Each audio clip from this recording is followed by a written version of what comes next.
Ei, vem aqui gravar o vídeo rapidinho. Gravar vídeo de quê, gente? O vídeo. Negócio de trabalho? Ai, quem que você, gente? Vai falar o quê? Como eu consegui esse trabalho? Ai, gente, a pessoa precisa de empregado, precisa. Aí eu vim. Ai, olha, o negócio, você acaba com o meu dia. Sabe o que é? Perguntar de outra coisa. Pô, não sabe como é que a pessoa precisa de um empregado, certo?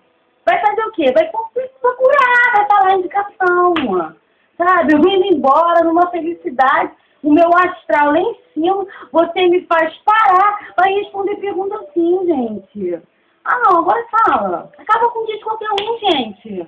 Não tem ânimo, não. Eu fui contratada, pediu para trabalhar um dia. Falei, tá, um dia. Depois outros 2 dias. 3 dias. Falei, olha, a senhora vai ter que estar na carteira agora. Sabe? Porque não dá pra ficar dentro na carteira. Eu sei meus direitos, sabe? Agora, você parar de perguntar essas coisas pra mim, pra botar videozinho, internet, a palhaçada, gente. Isso acaba com qualquer um, pra mim não dá. Aí eu fico no estado, sabe?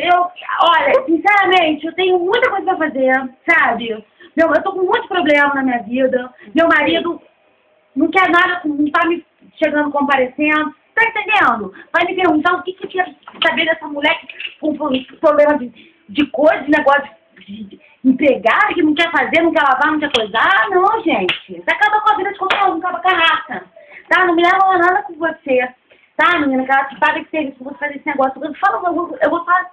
Por que casa comigo? Eu vou virar pra ela e vou falar, olha, dona senhora, tá? Por favor, porque eu tava indo embora, a minha cara muda. Tava feliz na minha vida. Agora acaba comigo, com o meu dia. Acaba com qualquer um. Barulho de avião, ó. Porra, acaba comigo barulho de avião. Quer ver um negócio que acaba comigo?